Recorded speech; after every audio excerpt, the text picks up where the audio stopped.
नमस्कार, मैं इंदौर से नारी पुष्पा श्रीवास्तव आपका स्वागत करती हूँ।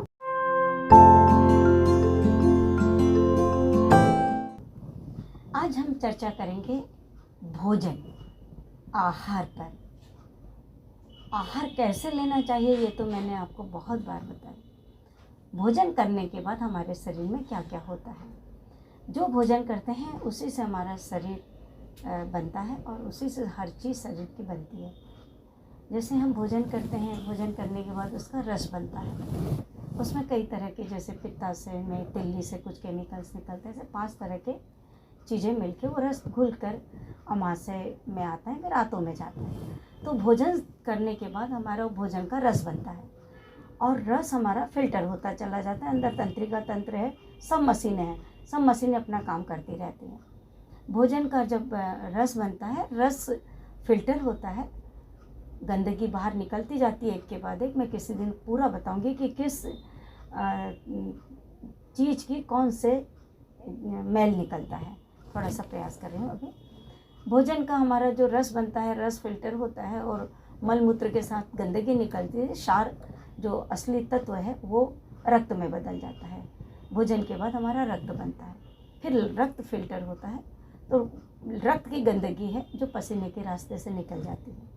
फिर रक्त भी हमारा साफ़ होता है, रक्त भी ऊंचे दर्जे का हो जाता है। फिर रक्त से हमारा मांस बनता है, मांस, शरीर में जितना मांस है मांस बनता है। तो मांस भी फिल्टर होता है। मांस फिल्टर होने के बाद हमारे मांसपेशियाँ बनती हैं।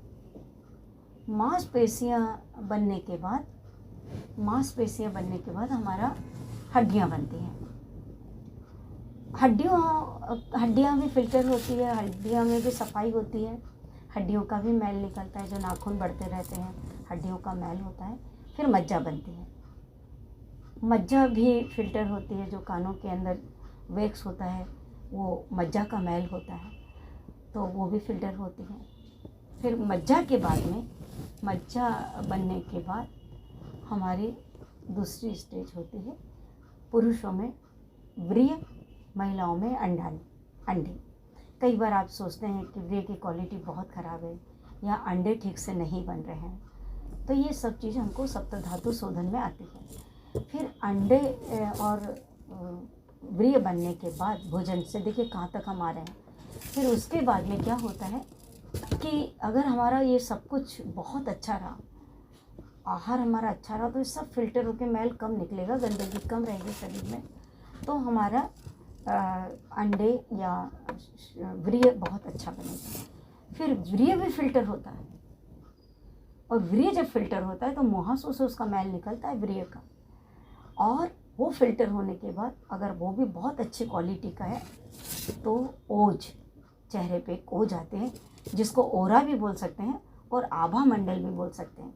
कईयों का आभा मंडल इतना तेज होता है, चमकीले होते हैं, वो उनके आहार पर हम लोग पहचान जाते हैं कि ये आहार है, अच्छा आहार है। अच्छा आहार भी मैं समझाऊंगी क्या होता है। फिर हमारा ओज यानी आभा मंडल बनता है, और आभा मंडल भी आप देखिए वो भी बहुत उच्च का जब हो जाता है, तो जिसका आभा मंडल या जिसका ओरा बहुत तेज रहेगा, बहुत प्रभावशाली रहेगा, तो उसके विचार भी वैसे ही रहेंगे।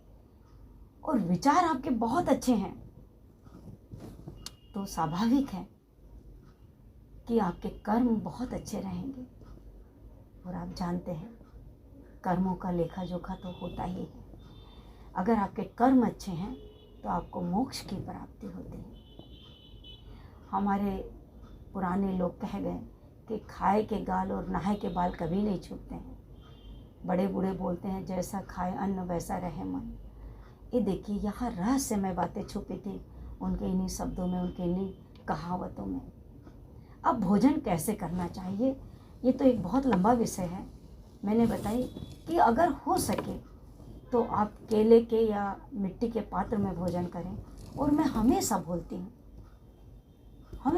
हूँ कि धरती पर बैठकर भोजन करें, पालती पालथी मारकर भोजन करें। अगर किसी को घुटनों का दर्द ज़्यादा है, ज़मीन पर नहीं बैठ पाता, तो घुटनों का इलाज करें, पर अर्ध पद्मासन पर बैठकर भोजन करें। रीढ़ की हड्डी सीधी रखें, खाने के बाद थोड़ा सा वज्रासन करें 5-1 मिनट का। ये छोटी मोटी क्रियाओं से, और हर बार मैं बोलती हूँ कि तीनों रस कम हो शरीर भोजन में, खट्टा मीठा तीखा। अभी वर्तमान में वैध होने के नाते जो मैं देख रही हूँ, खट्टा मीठा और तीखा बहुत तेज़ी से चलन में आ गया है। हर व्यंजन में तीखापन है, खट्टापन है। जैसे ज़्यादा खटाई खाते हैं तो एसिड बनता है, ज़्यादा मीठा खाते हैं तो कफ बनता है, ज़्यादा बादी की चीज़ें खाते हैं, तीखा खाते हैं तो वात बढ़ता है। तरह तरह की बीमारियाँ आने लगी है। हमारी उम्र छोटी होती जा रही है, हमारी लंबाई छोटी होती जा रही है हम भारतीयों की। क्यों ना हम फिर से अपनी पुरानी सभ्यता पर आएँ।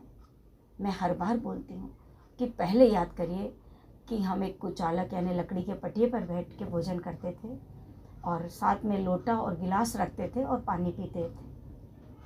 आजकल पता नहीं, पानी भी भोजन के 1 घंटे बाद पीना, 2 घंटे बाद पीना। जो हमारे ऋषि मुनि, क्या वो गलत थे? क्या उनके अनुसंधान गलत थे? नहीं, उनके अनुसंधान बिल्कुल गलत नहीं थे। कारण वो 100 साल तक जीते थे, जबकि चरक सुश्रुत जितने हमारे बड़े बड़े ऋषि मुनि हैं, अश्विन कुमार हो या जो, ये 300 साल की उम्र लिखी है हमारे ग्रंथों में। हम 300 साल तक ना जाए। कुंडली अगर ज्योतिष हैं तो आपके 120 साल तक तो विश्वंतरी दशा चलती है। हम 100 साल तक भी ना जिए, हम 80-90 साल तक तो निरोगी होकर जी सकते हैं।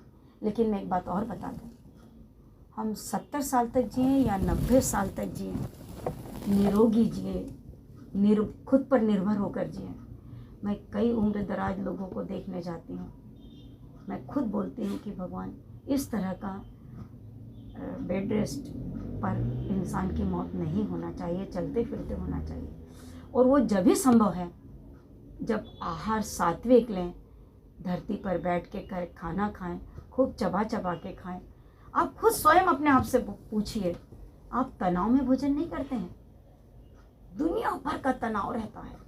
डिनर भी करने जाएंगे तो बिजनेस मीटिंग होती रहती है आपकी, उसमें भी दाव पेच चलते रहते हैं। आहार करते समय इतने दाव पेच चलते हैं, मोबाइल, व्हाट्सएप। मैं आज आपसे एक फीस बतौर आपसे एक प्रार्थना करना चाहती हूँ, कम से कम भोजन करते समय कितना भी ज़रूरी काम हो, आप मोबाइल बंद करके भोजन करें और भोजन समय पर करें। मैं कई पढ़े लिखे व्यक्तियों को देखती हूँ, भोजन का कोई समय नहीं होता है। आज हमारे जितने भी बड़े मंदिर हैं देवी देवताओं के, चाहे श्रीनाथ जी हो, तिरुपति बालाजी हो, साउथ के जितने मंदिर हैं, भगवान को 6 बार भोग लगता है। साइंटिफिक है। हर 3 घंटे के बाद हमारा अमाशय खाली हो जाता है। थोड़ा थोड़ा खाते रहिए, अपने शरीर को स्वस्थ रखें। जैसे शास्त्रों, ये मेरी पुष्पा श्रीवास्तव की बात नहीं है, हमारे शास्त्रों में लिखा है। आराम से भोजन करिए, निरोगी रहिए, सदा आप निरोगी रहेंगे। और यही मैं अपना वीडियो समाप्त करती हूँ। भगवान धन्वंतरी आपको सदैव सुखी रखें। बस आज मैं आपसे एक ही वादा लेना चाहती हूँ कि मोबाइल, व्हाट्सएप, इनसे थोड़ा दूर रहें, स्वच्छता पर ध्यान रखें। भगवान धन्वंतरी आपको सदैव सुखी रखे, निरोगी रखे।